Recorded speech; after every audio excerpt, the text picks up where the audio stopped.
Magandang tanghali po. Oras na para sa maiinit na balita. Ipinagpapatuloy ng Senado ang pagdinig sa umano'y rice smuggling sa bansa. Kabilang sa mga dumalo sa hearing si Davao Mayor Rodrigo Duterte at Davidson Bangayan na itinuturong may alias David Tan. Pakinggan po natin.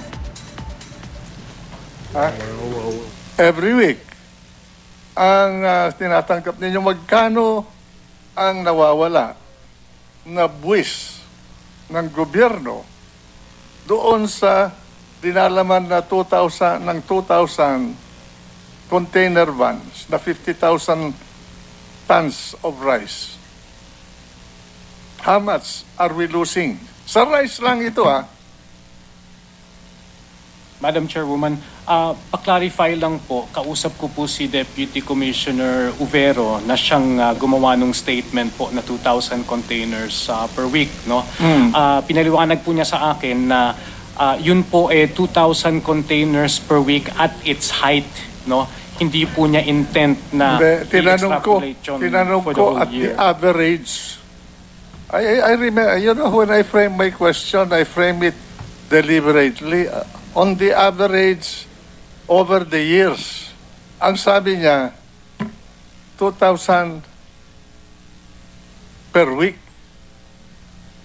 Average I know that.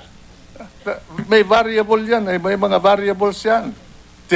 Secretary Ponce Enrile, yung binigay po sa amin na industry in 2012, ang nawala pong bigas. Kasi kinompare nila yung sinabi po ng lahat na nag-export dito ng bigas that they sent a certain amount of rice sa Philippines.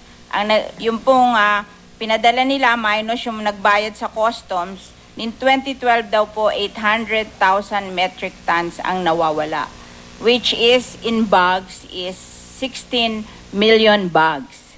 So yun po, ang bili daw po sa Vietnam noon ay 800. Tapos binebenta nila dito ng 1,500 minimum. So that's 16 million bags times 700. So yun po yung nawawala doon. So yun po ang ito po ay founded ng industry, Commissioner Sevilla.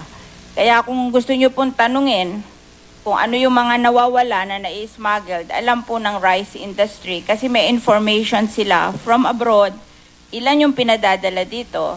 Tapos ima-minus nyo lang yung nagbayad ng taxes, then the difference would be smuggled. But that is the market value, Madam. Pero I'm interested in the amount of revenue that the government is losing, assuming that that is the volume, average volume. Even only for 2012. 50% po ang tariff. So, malaki po yun. Kung 50% ang tariff, magkano nila i-declare yung rice? Kasi yung hindi naman po nila i-declare na 800 yon. Kasi pwedeng i-explain sa atin ni Commissioner Sevilla. Yung bang 1,500 na nabanggit ninyo Madam Chair, yun ang market value in the local market or in the local market po, minimum yun yung pangit. Pag maganda, 1,800.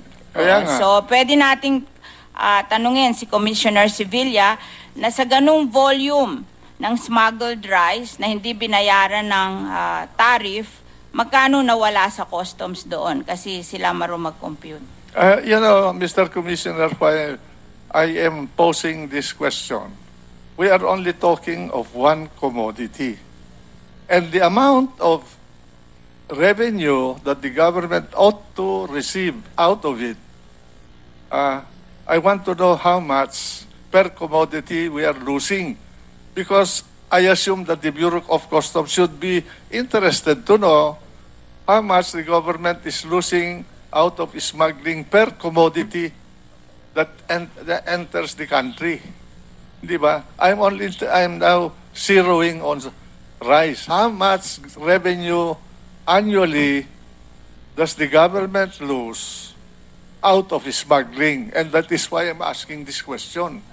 Because imagine if we quantify per commodity, then we study all the commodities being imported, not all of them are subject to smuggling, no?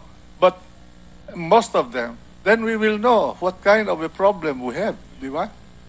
So, bigyan po natin ng chance si Commissioner Sevilla na explain to us ano ang losses in government revenues noong 800,000 metric tons of rice na ipinasok noong 2012 na hindi nagdaan sa customs at presumably smuggled. Nung gamitin na lang po natin yung 800,000 tons, no? So, balik. It's 800,000 metric tons. That's right. Okay. 16 million bags. Gamitin na lang po natin yung 800,000 tons, i-multiply natin by 1,000. So, we have 800 million kilos, no? Ang average price po ng bigas as entered, this is before payment of duties and taxes, nasa mga 21 po per kilo, no?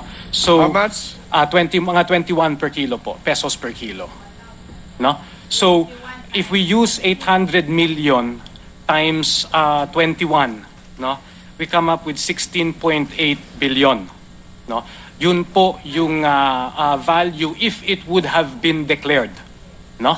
Ngayon, it's 50% duty on that, so that's 8.4 billion po ang nawawala, no?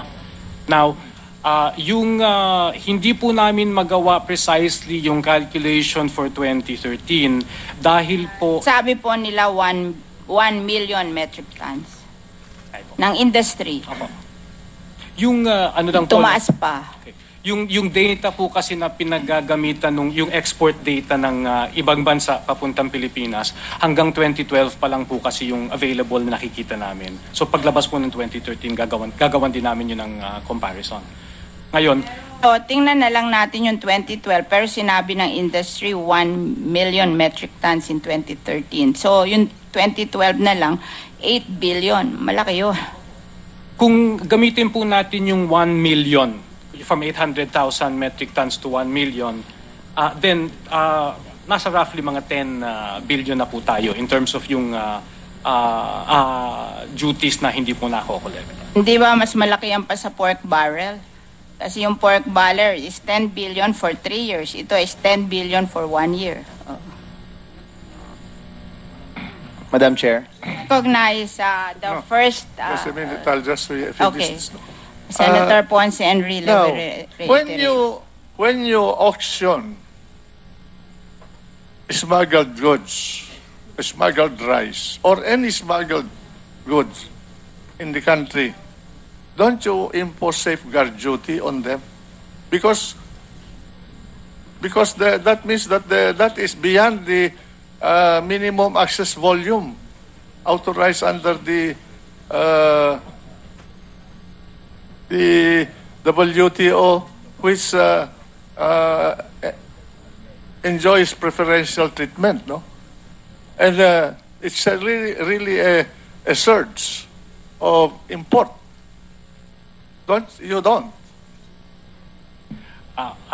Madam Chairman, I don't know. I'd have to find out po. I'm not aware at this point. Well, you have your instrument to control inordinate imports of any product in the country are 3 duties: anti-dumping duty, countervailing duty, and safeguard duty.